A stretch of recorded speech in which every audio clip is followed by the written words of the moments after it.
So Ben Shapiro, he's having a rough one over there at his Daily Wire. I mean, you know the whole story. Steven Crowder turned on him a while back, and I'm sure they've been impacted in terms of their sub numbers, even if they lose 3% of their people. That's a lot of people who probably unsubscribed. You know what I mean? Yeah. But he's sticking to it. He's going right back to his pet issues and hammering away. And we stumbled across one. Jason Campbell of Media Matters stumbled across one that, again, he's hitting me with the bangers recently. He was railing against the PACT Act, which was healthcare for veterans who were exposed to toxic workers. I covered that recently. Yes. And now we got one. This may even top that. Take a look. Well, I mean, first of all, the wage to cost of living gap would not exist in the absence of regulation and subsidy, at least not nearly as much. The fact of the matter is that one of the reasons you have housing shortages in blue areas is because of development restrictions that are largely created by the left. The reason that you have massive inflation right now is, again, because of left-wing financial policy. It tends to be that wages move in tandem with costs, generally speaking, because, again, there is no such thing as a non-living wage. Nobody dies on their wage. And that is not a thing that happens inside the United States. This is why when people say living wage, the question is, well, what do you mean by a non-living wage? Do you just mean a wage that you don't think is high enough? And for what job? And what does the market look like? My God. It means a wage that you cannot afford to live on. Like, you can't afford to get an apartment. You can't afford to feed yourself, feed your kids, get health care. Wow. What are the stats, Kyle? You probably know these off the top of your head. Isn't it true there's like no market in America where you can afford a one-bedroom apartment? I'm not sure if it was studio wage. or one bedroom, but yeah, there's no place in the entire country you can afford that on minimum wage. In fact, I covered a study came out recently. You would need 3 other roommates, I think it was, or 4 full-time jobs if you work minimum wage to afford having a place and keeping the amount you pay for it 30% or less of your income. Which is what you're supposed to do. Exactly, that's what you're supposed to do. Yeah.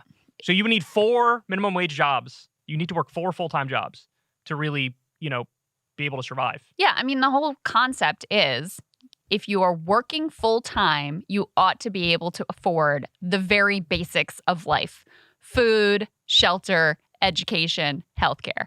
That's the whole idea.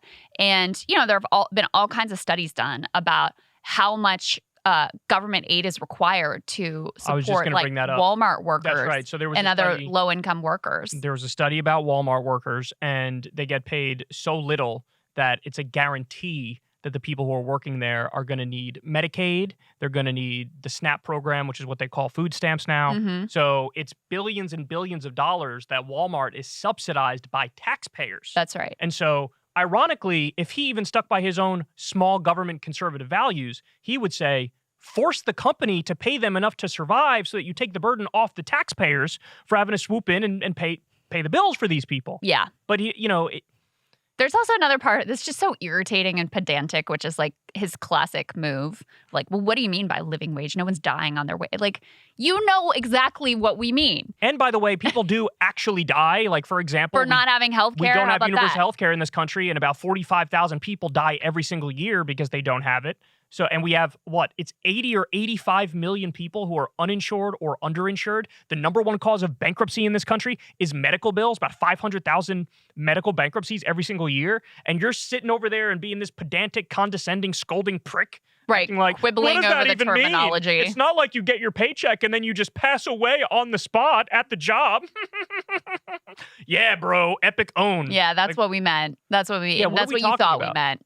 Yeah, it's classic Ben Shapiro to like quibble over some terminology like that instead of actually grappling with the fact that, millions of Americans, based on working full time, which is what you tell them they should be out in the marketplace, like doing the whole grind set thing. And they're doing it. They're doing the Ben Shapiro model, and they still can't afford the very basics. And you still blame them. Yeah, you still blame them. Yes. So what are you complaining about? God, it's so annoying. I mean, look, but I will say this. I love it when he talks about like economic stuff.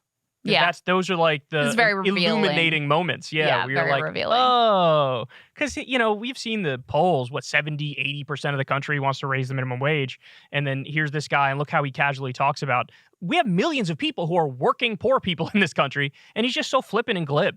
It's like, yeah, dude, we get it. You're a millionaire. You know, you're comfortable, and you stick to your basically economic libertarianism and cling to it like a kid clings to their blanket. We get it, but this is not appealing by any stretch of the imagination. When he goes off on his culture war stuff and he hammers away, I mean, a lot of that stuff's not popular too, but you can see that there's some audience there that wants to hear that perspective. Yeah. When it comes to this stuff, it's like, you know, who are you talking to? You talking to the CEO of Pfizer? Is that who enjoys this commentary? Yeah, it's such a throwback to a different era when right. Republicans used to delude themselves more into thinking that this was something that actually sold with the public.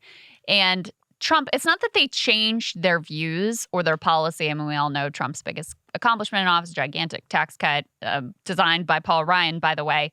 But they did kind of realize, like, oh, these attacks on Social Security and Medicare, and like constantly trying to like get rid of the minimum wage and things like that. Like, this is not really pop. Maybe we should not talk about these things. Let's talk about like schools and transgender ideology or whatever instead. But yeah, this is a throwback to when they used to like delude themselves into thinking that this might actually be popular. Yeah, good luck with that. Good luck with that, Ben. Hey, y'all, do me a favor and like and subscribe. It helps out big time in the algorithm.